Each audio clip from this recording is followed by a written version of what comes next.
Be Honest with Dr. Yana. Join me for honest conversations with experts, get practical advice that will help you to better navigate your relationships and empower you to create meaningful and lasting connections. Fridays on United Public Radio Network 107.7 FM. Hello, hello, ladies and gentlemen. We are back live on United Public Radio Network 107.7 FM from beautiful New Orleans. And we are live with Be Honest with Dr. Yana. We are going to be talking today about the attachment theory and how it affects us in everyday life, in our relationships. And we have a fantastic guest today. Her name is Kelsey Wood. She is a licensed therapist in San Diego, California, where I live as well.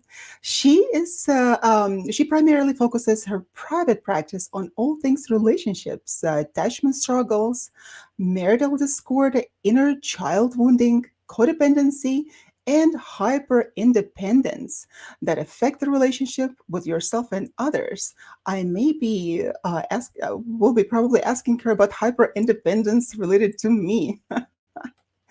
So let's welcome our beautiful Kelsey Wood. Hello, Kelsey. Hi, how are you? It's good to see Good. you. Thank you for joining us today. It is a pleasure and honor to have you. Thank you. I'm so excited to be talking to you today. I appreciate it. Yes, we have been talking just a little bit about the attachment and Mhm. how just recently that you mentioned that became more prevalent, and we're talking more about it. Mhm. So, why is it so important? Why do we need to know the attachment styles? Why do we need to talk about it and do research on that? Yeah, so I think attachment theory really touches all aspects of our life. It touches our romantic relationships, it also touches our platonic friendships, and we really received our attachment style from our parents. So it also comes back into our family relationships.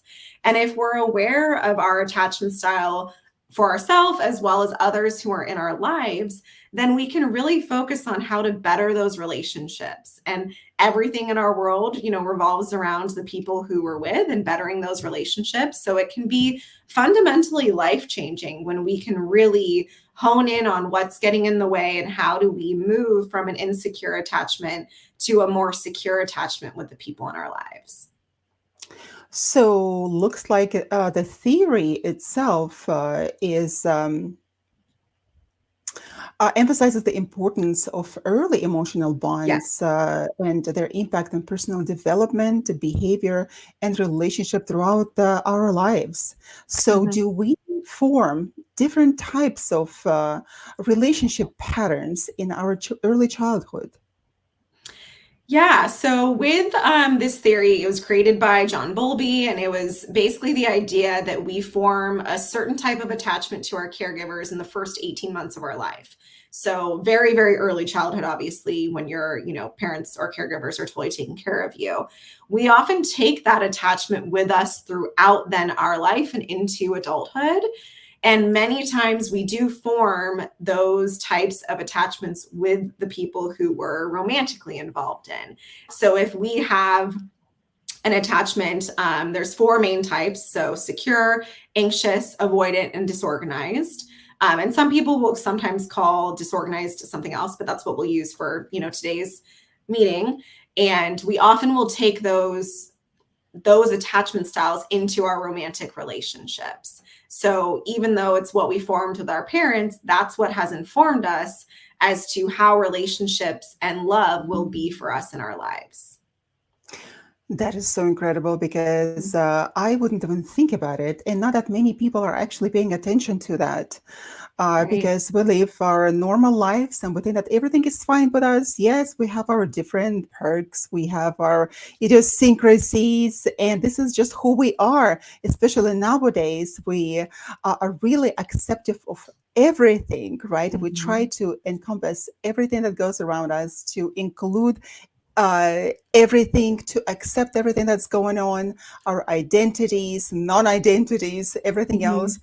So, but we never talk about it. And interestingly enough, therapists know about it, and that is why when they people come to you, they of course they don't come to you and say that, oh, I have this attachment style, right? So they Mhm. tell you about their problems, and then you're like, okay, here, this is what's going on. You're like a detective sitting there. I said, all right, this is the attachment style. Perhaps that's what you have formed. And then you ask them, of course, the questions on their experiences in childhood, because I know many people who are opposing psychotherapy or any type of therapy Mhm. that is in mental health area, that would say that, oh, therapists are always digging in your childhood. They always want to know. This is such a wrong approach. And Mm. that's interesting that they would Yep. complain to me, because I would say that, you know what, we also spoken about your childhood, and this is a lot where things are stemmed from. Absolutely. Absolutely. And I think, recognizing when I'm in therapy with clients, I've heard that exact same thing, right? I don't want to talk about my childhood or everything goes back to that. It's always, mom or dad issues. And the answer is it could be, yeah, because that's where we learned everything, right? Our parents modeled to us everything that we learned early in life, or whomever our caregivers were. And we take those things into adulthood, even in a non romantic scenario. We've learned how to communicate, we've learned how to problem solve, we've learned how to engage in conflict resolution, all from the people who taught us, right? So, earliest people were our parents, caregivers. And then, of course, we've had probably teachers, coaches, maybe, other leaders in your community who help teach you. But it comes back to these are the models that were our earliest people. And those are the schemas we take through, right? So I'm not here to judge or blame any parents. They do the best that they can, of course.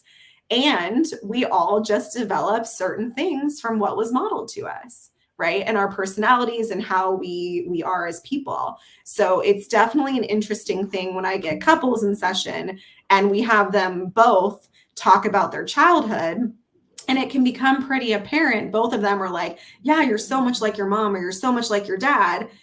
I'm like, well, let's talk about it. Why is that coming up then in your romantic relationship as adults? And a lot of times it's because we've been modeled something and we've also taken that on in life too.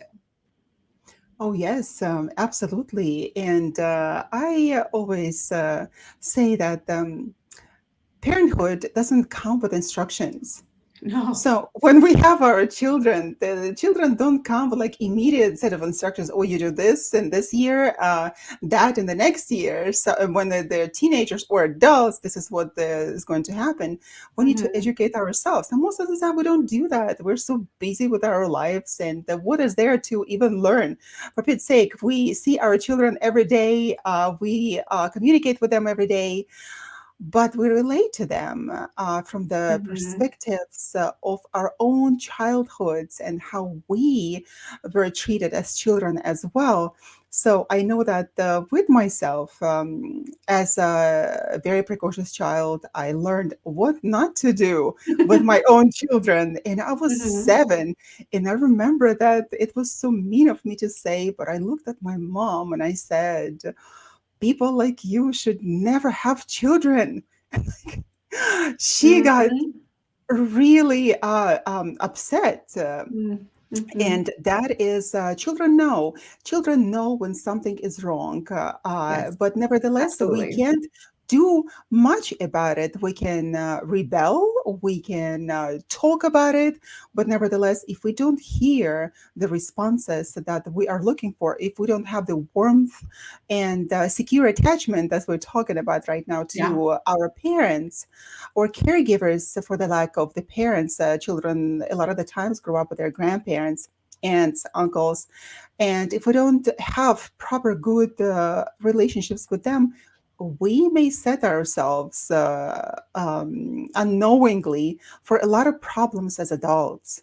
Absolutely. Yeah. That secure attachment is really important and can be very obviously helpful in life to have that, because it's really the idea, if we're securely attached to our parents and our caregivers, then we have an understanding that it is safe to hold boundaries, it is safe to explore, it is safe to be yourself and to fully really just be able to be in a relationship without as many parameters, worries, fears, etc., as some of the insecure attachments. So when we have that really safe, secure attachment, we're able to rely on our parents. It's kind of that idea that little kids can go right at a park or a school. They're allowed and they can feel free to go a bit away from their parents, physically, because we know where they are. We're not looking around like, oh, maybe my parents left us, maybe they're going to leave me, or I don't know what's going to happen, they're going to yell at me if I go over here. There's a security and understanding that we can build independence and freedom in a safe container. And that's really what that secure attachment does, is it provides that safe container for people to grow as little humans, as little kids. And then in romantic relationships, it provides that safe container to grow in adulthood with your partner and to build a safe relationship together. This is so interesting that you mentioned that because I can't say that I had a bad childhood. I had perfect childhood. If you look at that, it Mm-hmm. can be more perfect probably than mine. And of course, my parents were not indulgent in any way. They were normal, good parents, educated. But nevertheless, there were things that I disliked. And of course, our different Mm-hmm. styles, parenting styles, or even our own characteristics of our own personalities, because we're all different, of course. And Mm-hmm. even then, I now when I'm thinking about the attachment theory at the very beginning, like, oh, I have this insecure one, oh, I have this avoidant one, which I don't, Mm-hmm. but to Mm-hmm. some degree that I do. Yeah. Is it the are all of this uh, unhealthy attachment styles? Uh, are they all like clear cut, or they can interlace and take the characteristics of one of the another? Yeah, so they definitely can be kind of interlaced and can have some different characteristics. And I try and encourage people to think about them as it's information. Our attachments are not good or bad, because a lot of people have a for some reason, the avoidant attachment gets a lot of the bad rap, so to speak, versus anxious or secure, disorganized for some reason. Maybe it's in the name avoidant. They think they're avoiding everything. But it's really just information. And it's just as the same way, anything else we have in our life, it's info that we can use. But definitely for the different insecure attachments, right? So, not secure, the other three essentially, you can absolutely have facets of each one. And for a lot of people, they predominantly fall into one or the other, which is why when we talk about your attachment style specifically, we're going to be talking about one. But it is absolutely possible for people to have, say, an anxious attachment that leans more secure because they've done a lot of therapy work or they've done a lot of their own exploration. Or for people who are more secure, but being with a specific partner, it actually brings out more of their avoidance side or their disorganized or anxious side. So it's not clear cut, black and white, as almost nothing is in life, but we often do fall into a predominantly one specific category of them. And then again, depending upon the relationship we have and that partner, it can really pull out more of those aspects than others. If we have a partner who, for example, anxious and avoidant attachments, they seem to flock together. It's like the yin and the yang, like they really connect. And it can be really hot and cold. So for people who are more anxious or avoidant, and then if they're with a partner who is the opposite, that can actually really exacerbate some of those anxious and avoidant tendencies. Whereas they may not have had as many when they were with a secure partner, or they were with a fellow anxious or a fellow avoidant type of partner. So it definitely is not black and white. Again, in Mhm. psychology, we really don't have much black and white. It's all gray. So it's interesting when you work with a therapist, because we are going to try and figure out what's kind of your predominant style and then work with how to move towards more secure. Yeah, so we pretty much defined and secure attachment. Well, let's just get it out of the way. So, Hmm. the secure attachment, as we discussed, is referring to a healthy attachment style developed in early childhood through consistent, responsive, and nurturing caregiving. And people with secure attachment, they feel confident that their needs will be met, fostering a sense of safety and trust. And that when everything went fine in your childhood. However, like we discussed, not everything goes fine in our childhood. And let's move to the insecure attachment styles. Hmm. Yeah. So I think, go ahead. Sorry. Yeah, so what are the insecure? Let's just define. Are there three of them, right? Correct. Yeah. So insecure attachment styles are the anxious attachment, avoidant attachment, I'm sorry, and disorganized. So in psychology in general, we often put the answer in the name of things. So anxious attachment is what it sounds like. That person is typically going to be more anxious about the relationship and really the status of the relationship. So it's not just they have a lot of anxiety. There are people who are very securely attached who just naturally have high levels of anxiety or anxiety disorders. So it's not an anxiety disorder, just to make that clear. But it is the idea that they are very anxious about the status of who they are to their partner. So they often feel, for lack of a better word, kind of needy. They often are uncertain about the status of the relationship with the other person. And they really crave this really intense emotional intimacy. And they really want constant reassurance, validation, and want to be kept close, whether physically or emotionally, to that person. So, in a relationship, their self worth is often based upon the relationship and if it's perceived that there are threats to it. So, that's where that insecure aspect comes in, because if there is a perceived threat, again, perceived as the important word there, that they feel very insecure. They feel that their self-worth is connected to the status of this relationship and if it's succeeding. So oftentimes people with an anxious attachment, I kind of will call it, they'll dig their claws in to the other person and want to keep them as close as possible.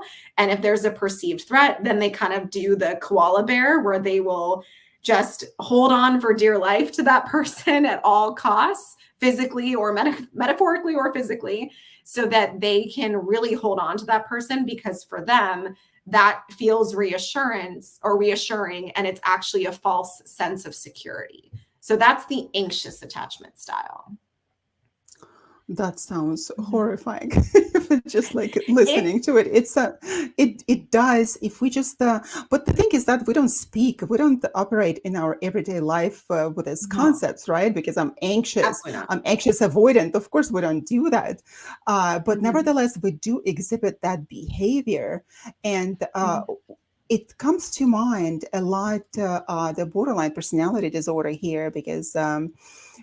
There's also the emotional aspect in this attachment, the insecure Mm, attachment style, and also this severe fear of being abandoned and this clinginess sometimes right. that can be.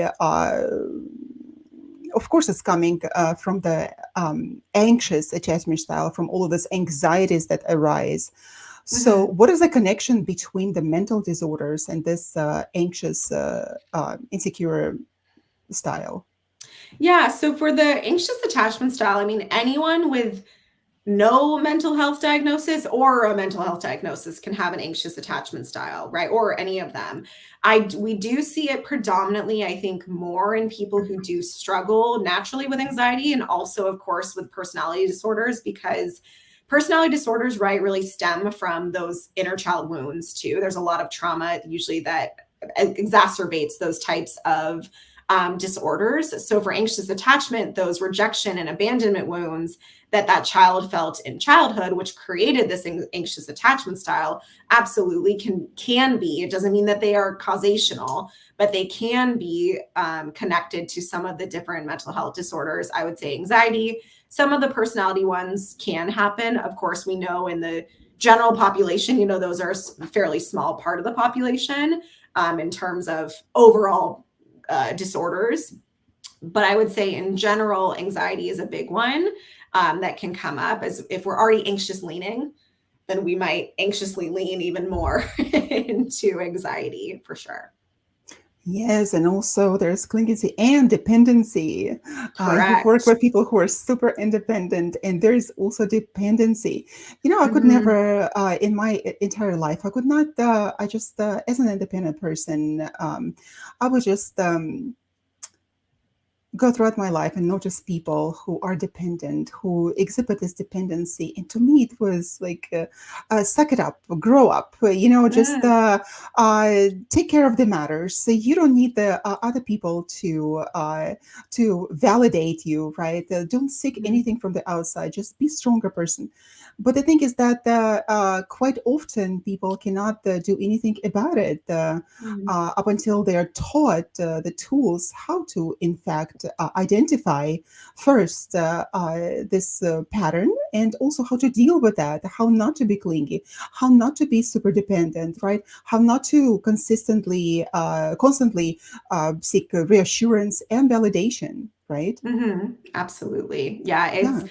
the tools are so important. Learning and working with a therapist or psychologist or someone who is very aware of attachment theory as well too, as well as in relationships, codependency and hyperindependency, because it's very easy to just fall into those patterns. That's what our brain wants to do. It just wants to hop on that neural pathway and go. And we have to really work to undo those narratives and those neural pathways that you've created since childhood. They've been in place for decades for most people.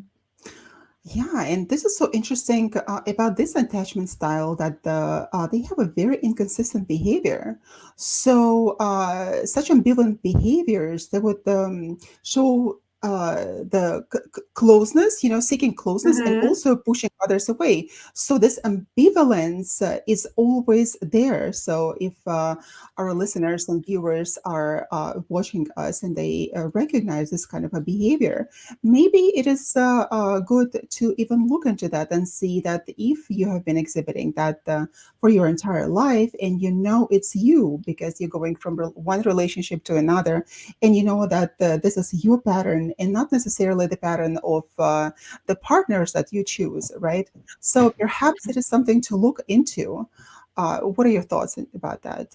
Yeah, I think definitely, looking into, the common denominator is always us, right? We are the common denominator in our lives. So if we have something that's not going well, it can be hard, right? It can be really icky to feel, oh, it's me, Yeah. right? Like, hi, it's me, Yeah, I'm the always, problem. always, Right. always. Absolutely. So, but it's important. And with the ambivalence, the other two attachment styles, avoidant and disorganized, that can come up a lot, especially in disorganized attachments. And it can be very difficult because all of these attachments come from those core inner child wounding, right?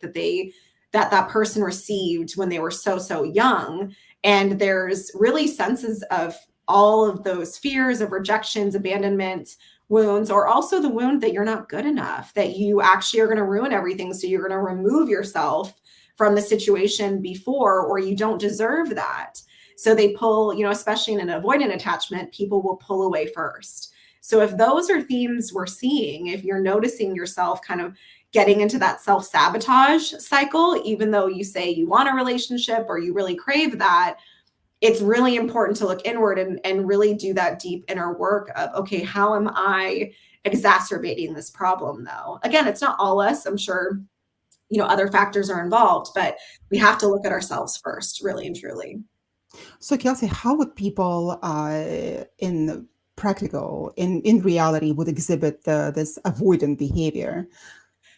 Yeah, so avoidant attachers often find it really difficult to tolerate emotional intimacy in a relationship. So they may be the ones who often pull away, right? When their partner really wants to get emotionally intimate, not just physically intimate, but emotionally intimate. So that means building connection, trust, having those different difficult experiences, right? Conflict can be involved in that. And they often will pull away when their partner is getting needier. So, especially avoidant and anxious, they kind of inchworm. The anxious person needs them more and goes to, and then the avoidant person needs space and withdraws, and they keep doing this little dance that's not helpful. So, if you notice that you're doing that, it's really important to recognize for the avoidant partner, an anxious partner has their part too, but for avoidant partners, really looking into how they can learn how to self-soothe and notice their withdrawal stance. So if they're in a withdrawal stance, which means that they are ready to kind of metaphorically run at any moment, if there's any intensity change in the emotional kind of meter in the relationship, is we'd really want to work on building that tolerance so that we can tolerate that emotion, also taking smaller breaks from the person so we can come back. Because a lot of people who are avoidant is they're the ones who typically something will come up and they'll just disappear. And then after a time, they'll never come back because their core belief is that they are going to ruin the relationship. So they've fallen into that self-sabotage cycle of just leaving. And then by the point they realize it's too late. And then they never come back. And they've possibly, hurt someone or messed up a relationship, etc. That is so interesting because we don't really walk around with a label on our heads. This is my attachment style, right? So, what would happen if people with the same attachment disorder, not the anxious attachment style, and probably the majority of us, we don't have the secure attachment, right? We do have one or another. So, what would happen if the person with this attachment style would get in a relationship with the person with the partner of the same attachment style? Yeah, it can be interesting for sure. Just like they will come just like bam, and everyone would just run away. Well, what's interesting is I think it really depends upon the level of awareness and personal work that they've done. So I've had clients where we've had, say, both anxious or both avoidant. If we break down the population, at least according to the research, which I think needs to maybe be redone. I think a lot of therapists and psychologists agree because according to the research, 50% of people have a secure attachment. I don't believe that's accurate. And then the rest is really anxious and avoidant are the most prevalent. And then disorganized is actually like less than 5%. It's pretty minimal. However, I think as most therapists and people who work with attachment styles, I think secure, it's been given a little bit of a boost. I don't think that's quite accurate. So if you get into a relationship though, like if you have two anxiously attached folks, if they are both aware and have done the work, it actually can go really well because there's an understanding of what the other person needs. When the other person is constantly asking for reassurance or validation or clinging on and kind of being needy, the other person can actually empathize with how that's manifesting and why that's coming about. It doesn't mean that they like it. It doesn't mean that they understand it per se or think it's valid, but there can be a better empathy and understanding, right? If we can sympathize with a person's experience. Same thing with avoidant people, right? They may both not want to talk about some things and they respect that.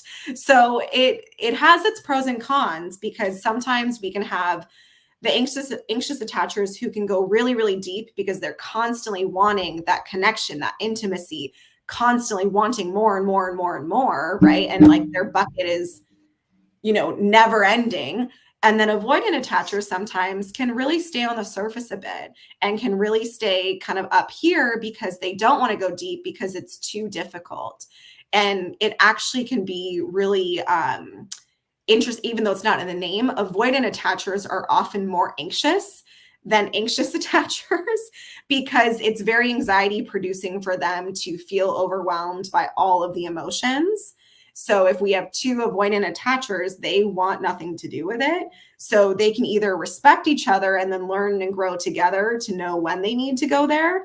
But then if we have two people who maybe aren't as aware, they never get to the root of problems. They never kind of go deep and they never maybe take next steps in relationships because it's a too high level of discomfort. So they never breach that kind of next level in terms of intimacy in a relationship. That is very true. And then again, if we don't blame ourselves and we don't look for the solutions and even sources of the problems in ourselves, Mhm.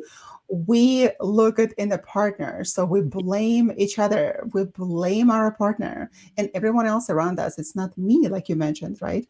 So, but if we look into the childhood and just give some sort of solace to people who are in this type of attachment, we would see that the parents they were sometimes responsive and nurturing, but at other times they were unavailable Mhm. or indifferent, and that would create an unpredictable environment. So the child learns that they cannot reliably count on their caregiver for support, and that is a big problem.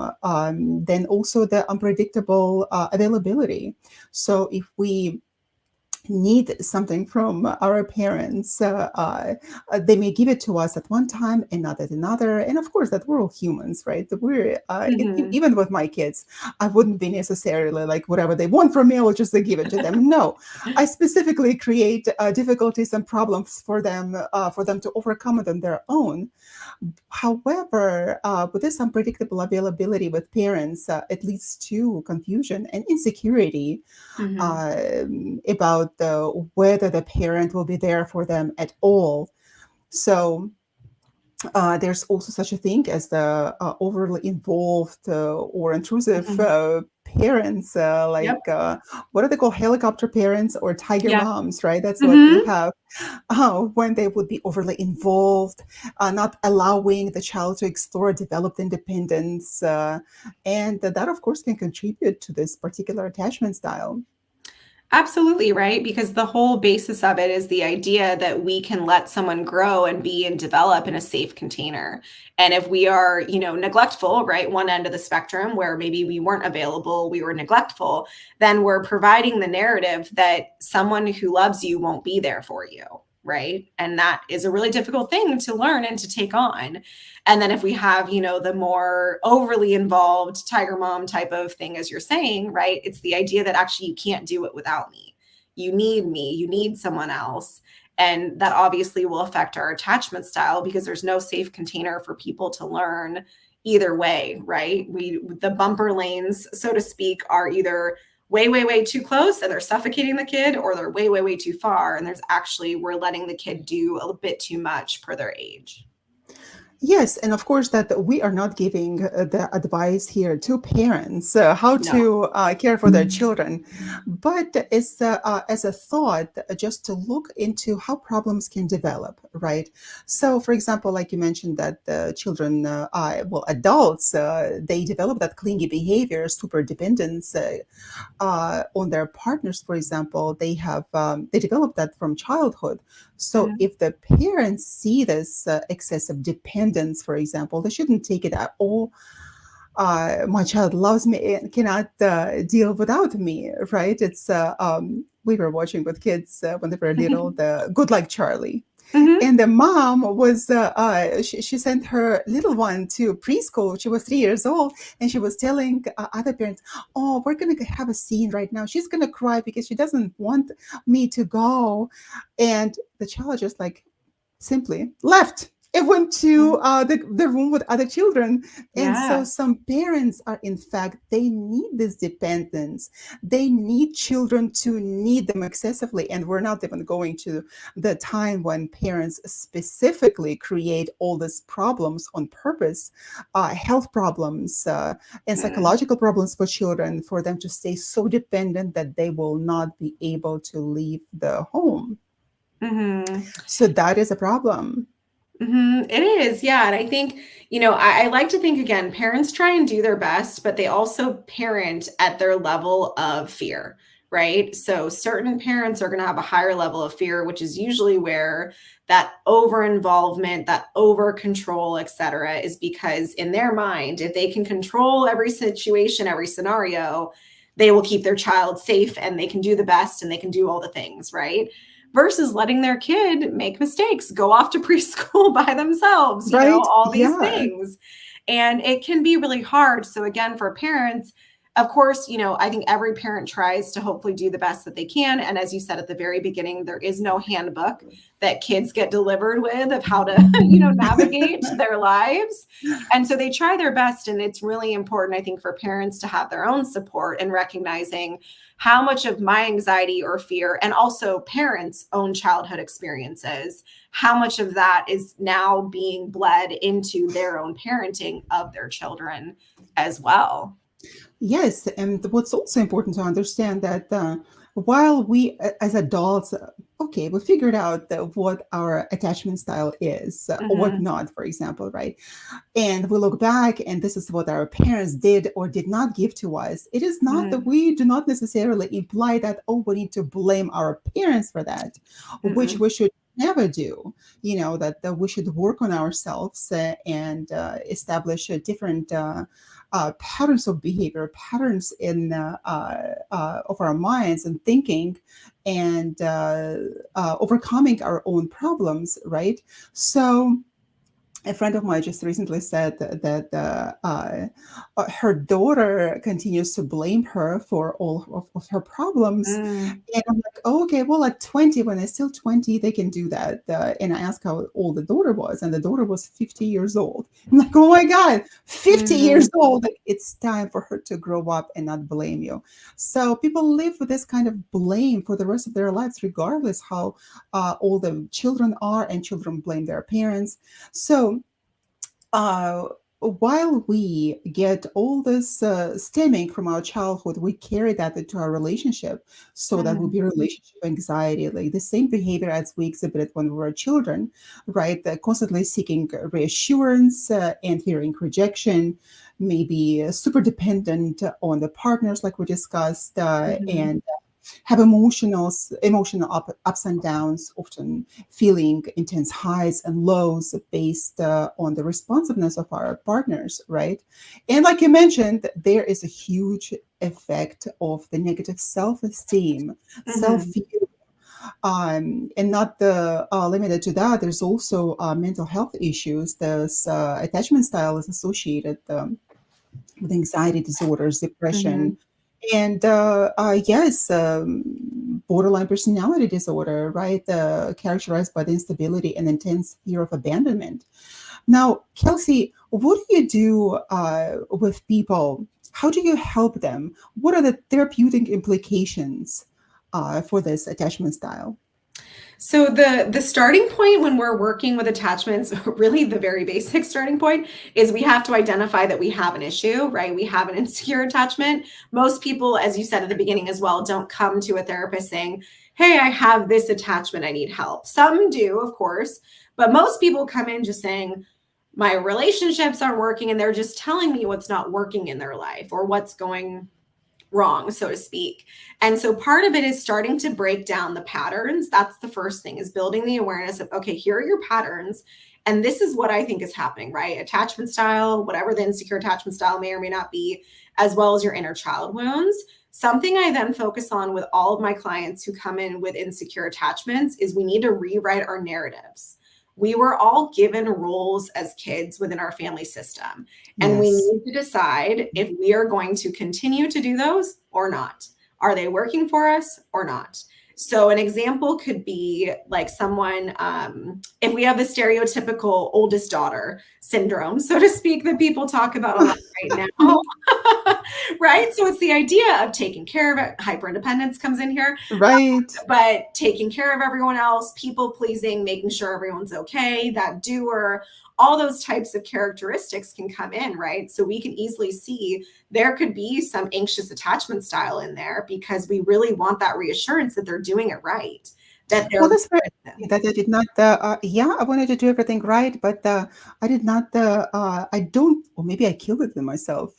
People pleasing, probably. I Yeah, don't think that I ever had that. It was always on a healthy level, but this yeah. anxiety, what people are going to think of me and how I'm going to perform, that was not there. So that could also. Is it okay? Yeah. Well, everyone has their different levels, right? We all have our, I call it the spice of life. We all have a mixture of all the Yeah. things. But, in therapy, it's really about breaking down the narratives and the roles that are or aren't working for us. So if something is working for us, cool, that's great. And I encourage it and we can use it as a strength. But we really need to make sure that it's actually working for us and it's not Good. just our Hmm. comfort level, right? We default into the defense mechanisms we know. Oh, And yeah. those may not work as an adult. It's kind of, I'll use the analogy that these defense mechanisms you created as a child when we had inner child wounds, attachment wounds, maybe not great up, even if you had a good overall childhood, there still are things that happen or don't happen to us that impact us. And it's kind of like we're thrown into a river and we hold on to, a log so that we don't drown. So we're using that log as our safety net, which is great. The problem is there is a waterfall at the end of this river. So eventually we need to let go of the log, right? Otherwise the log is going to take us down. So that log is those defense mechanisms we created in childhood that worked for us, helped us, really kept us safe emotionally and or physically possibly. But in adulthood, we don't need them anymore, right? And we have to let go of those unhealthy defense mechanisms and coping skills that no longer apply to adult type relationships, because then we're enacting ourselves from a childhood place, which obviously is not going to be helpful if we're letting Right. a 6-year-old drive the 35-year-old's body. That doesn't work out very well. So part of it is breaking those things down and really figuring out, how do you as the client want your life to look as the adult person who doesn't need to do those things anymore. Absolutely. Well, here we have gotten too close to the avoidant attachment. And Mm-hmm. avoidant, of course, there's this emotional distance. Mm-hmm. And I, for a while, identified myself with that, but then Mm. not necessarily that I had to work through that. So with, of course, like with emotional distance, we maintain an emotional distance from others. We find it difficult to trust, right? Find it's very uncomfortable for us find to be close with people, and intimacy is out of question. Then it also self-reliance. Oh my God. Mm-hmm. I also prioritize independence and self-sufficiency, like you said, the first daughter, right? The Sure. oldest daughter. Often to the extent of avoiding help or support from others. And that is also when I really needed that. And even now, I have a difficulty even asking for help. I Mm-hmm. can't, even when people say thanks to me, I can't even accept that, because Mm-hmm. I even think that people need to thank me for it. And then also there's suppression of emotion, right? Mm-hmm. Oh my God, that this is me. This is me. I'm like not showing any emotions at all. I'm always the stoic. Probably Mm. I was raised in ancient Greece, right? So, and yes, they people like that, they appear emotionally detached or indifferent. And so many times I was told that you look aloof, that you don't care about anything else. And for that as well, I was perceived as person who looks down at others, Mm-hmm. thinking too highly of myself, which it is not the case. But also had the discomfort with dependency, that I would not even want to be dependent on anybody. Like you said, the super independent people Mm-hmm. probably recognizing me. You're like, okay, Mm-hmm. you're one of the patients. All right, we need to fix that. Yeah. We may perceive the reliance on people as weakness, and Mm-hmm. that's why we have this dismissive attitude, right? We dismiss the importance of close relationships and downplay the need for emotional connections. So that is just the classic avoidant, right?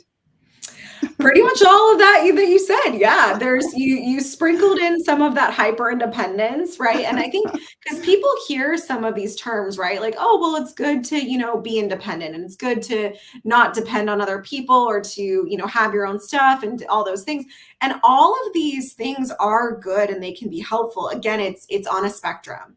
So how much are we presenting that? How much is that taking over? Because being independent is great, right? All can agree on that. But there's absolutely a point where it is now detrimental to myself.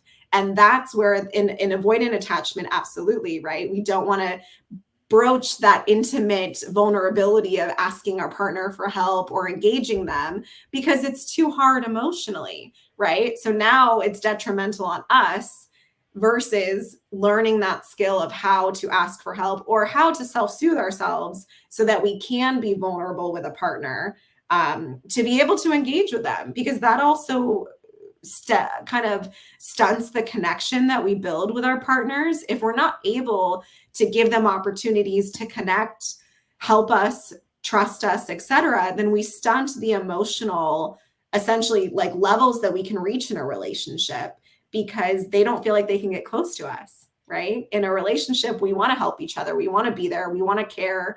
Of course, we want those things for ourselves as well, but it's a give and receive.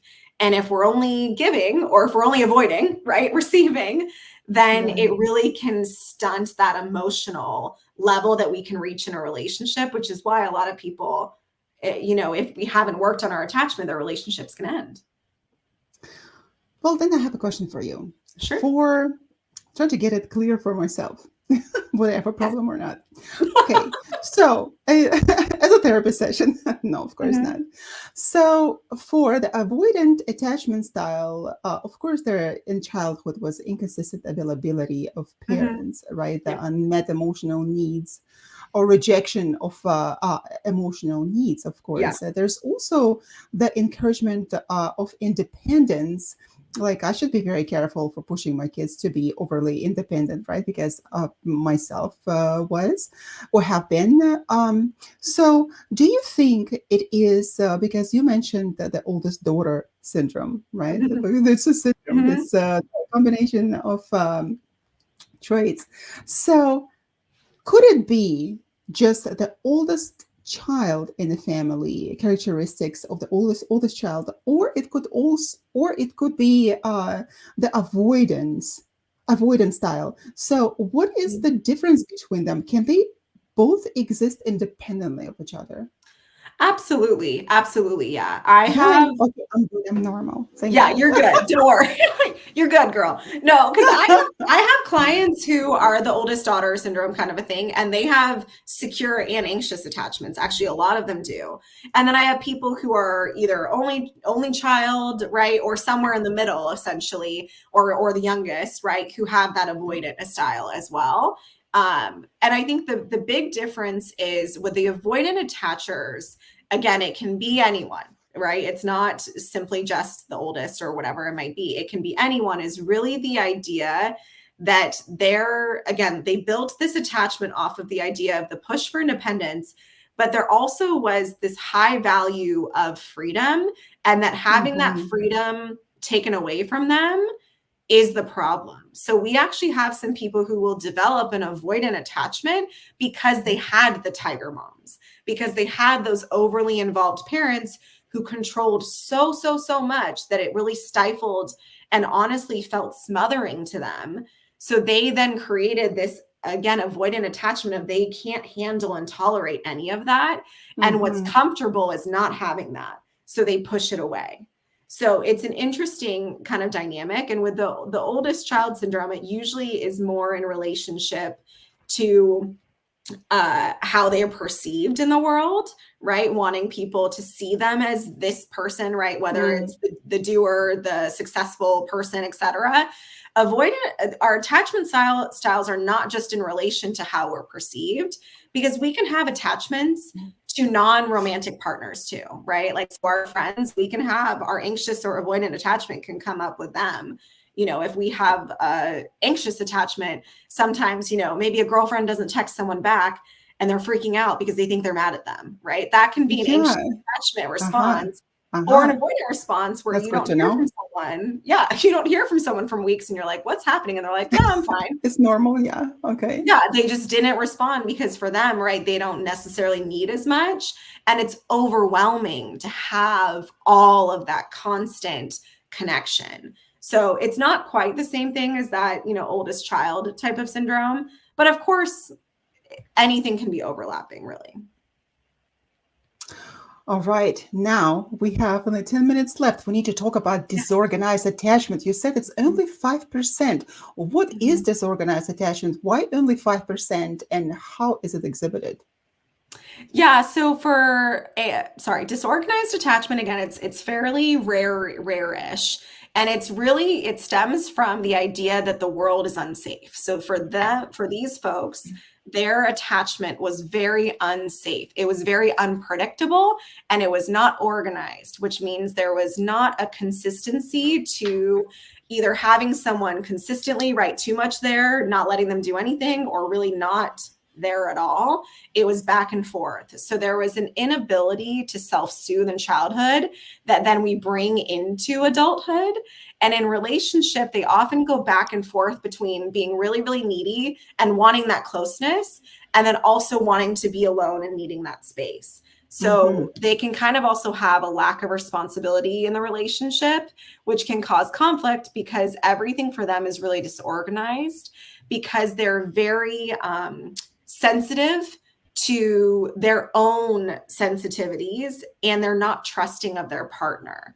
So there's going to be moments where they desperately want that attention, that closeness, that really, really tight relationship. And then, depending honestly upon how they're at or their moods, and sometimes they don't even know why, it flips and they need the space.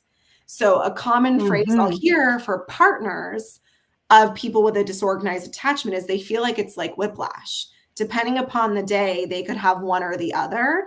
And for the disorganized person, it's equally, if not more so, frustrating because they feel themselves like it's whiplash because they're used to doing polar opposites because that's what they were given in childhood. They were given very mixed messages constantly. They didn't know what they were getting with their parents, so they don't trust the world. They don't have that safe container that they can trust and know, okay, either my parents are secure, we got that, or my parents are going to be helicopters on top of me all the time, but they know that, right? At least we have that understanding. Or my parents are not available. They're really never there for me. They're neglectful. Okay, but we know that there was no known in a disorganized attachment. So then we're going into a romantic relationship. It's very difficult for them and for partners to navigate through that level of kind of conflict and inability to trust. So, going into a relationship, let's say romantic relationships, Mhm. you see that your partner, uh, for example, you have a secure attachment, right? Mhm. And you know about it. You're a well-rounded, positive person without the excessive emotional problems. So, you are in a relationship with a person with this attachment style, disorganized attachment style, and then you see that there is a huge difficulty with trust, and they don't trust you, and you're such a trustworthy person. You're so nice, and you do everything for that to be trustworthy, right? And you see that they have erratic emotional responses. They can be so unpredictable, extreme, ranging from sudden outbursts of anger to deep despair. How do you relate to that, for example, that you think that you may take it on yourself and think that, oh, it could be my problem, right? My fault. uh, and a lot of the times we feel bad that our partner is feeling this way, and they can also blame us for that, right? But Mhm. then also we should see that if there are problems with the self-regulation, for example, if they struggle with regulating emotions, behaviors, leading to difficulties in managing stress, maintaining the stable relationship with you, for example, then we should understand that there is a difference in attachment styles, and perhaps it is not you, or if the person is not going to get therapy or understanding or do some deep inner work, the relationship may not even work out regardless how much you try, because sometimes we get into the savior mode and we think that, okay, I'm gonna be here, I'm just gonna Mhm. help this person no matter what, and then it is not working, and we end up being completely frustrated,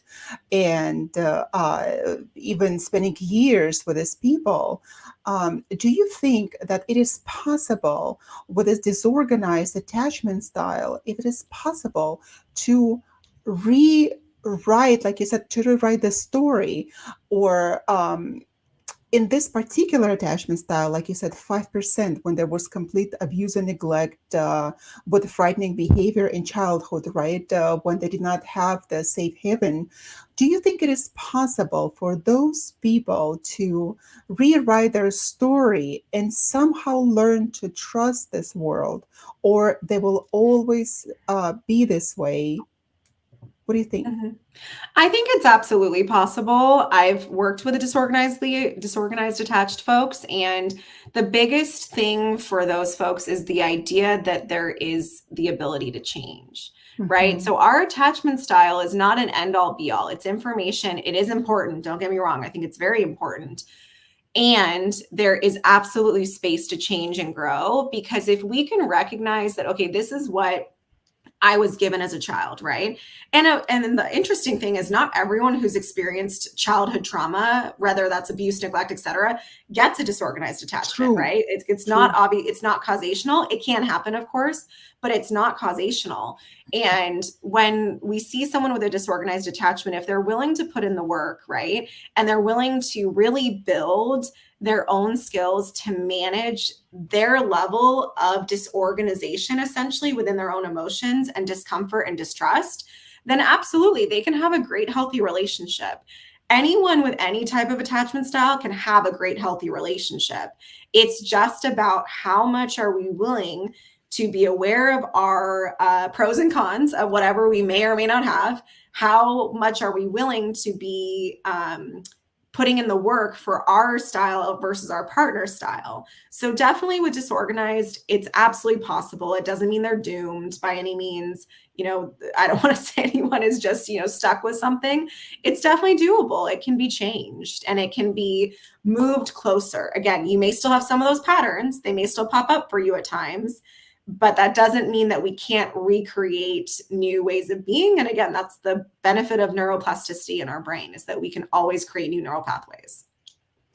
Yeah, and I think that the most important thing here is for people not to think that there's no future, that there's no Mm-hmm. light at the end of the tunnel. Yes, Absolutely. we can be the way as we are, sometimes and quite often due to the factors that do not depend on us in the childhood. But there is a hope, essentially. There's a hope. Mm-hmm. People can come to you and to other therapists in order to help themselves and build better relationships in the future and be able to trust people who love them, right, Mm-hmm. and love them with the love that is not a destructive love. That a lot in our relationship we have this destructive demanding love, but there is a true love at times, and people still cannot trust their partners. So there is hope, and that Mm-hmm. is wonderful. So Kelsey, in when we meet new people, for example, in a dating scene, because next week we will be talking with Dr. John Gray about his Right. book on Mars and Venus on a date, and that is so fantastic. I love it. I Yeah. love it. So, do you think that when we meet with people, well, of course, we shouldn't interrogate them, but do you think it is? Mm-hmm. A Do you little think bit. No. a little bit, right? Oh, we have to ask questions, of Yeah. course. It's like going on an interview. That's how it Mm-hmm. felt to me before. Oh my God, like it's an interview again. So, do you think we should be asking about their childhood experiences? Mm. I think so. I do, with nuance. The big caveat here is with nuance. I do not think, because I work with a lot of people who are trying to date or in that world, right, and are trying to find a partner. I don't recommend going on a first date and sitting them down and saying, like, tell me about your childhood trauma and what's your attachment style, Tie them right? to the chair. Come on, Right? Like, spill come the on, tell beans. me. Right? Because that's also, again, it also can be very personable. Some people may be like, what? I don't even know what True. you're talking about. But I do encourage people to talk about, like, a general question is just like, tell me about how your childhood was, right? That can give us a lot of information. Or just, are you close with your family, right? Is family important to you? Those types of things. Because there are people who are not close with their family, but family is very important to them, right? And they want a healthy relationship, and they're not close with their family for good reason, right? That's a positive thing. They're not close to their family, possibly. Oh, So, oh my God, absolutely. I yeah, can attest to that. Yes. yeah, Hmm. so I think if you're going on dates, right, and trying to meet people, I encourage those more open-ended questions to gather information about kind of how their childhood was, what it means to them, and asking, if people do want children, right, talking about, okay, tell me what it would be like for you. Like, why do you want to be a mom or a dad, right? because that can also really help us get information. And as we're dating, right, it's really gaining information around who this person is and do we feel compatible, etc. Trying to stay away from the interrogation tactics, at the beginning are helpful. But definitely, if you're going to build a life with someone and you really want that, absolutely, it's important to know. But maybe we just wait a couple dates to see if you even like them first to go down that rabbit hole with them. Absolutely. This is so interesting. And it is a huge science. It is a science of dating. Yes. Oh, yeah. Well, Kelsey, I am so thankful to you for coming and discussing this important topic on attachments. And I hope that you come again to discuss other topics because I'm sure that this topic was very interesting to our viewers and listeners, and they would want to know more. So, but for now, we're going to have to say goodbye. And you've been live on United Public Radio Network, 107.7 FM from beautiful and sunny, hopefully today, New Orleans. And you have been with Be Honest with Dr. Yana. And we were very honest with you on attachment styles today with Kelsey Wood. Thank you for joining us today. Come next Friday for an incredible conversation with Dr. John Gray on dating. See you next week. Goodbye. Bye, Kelsey. Bye.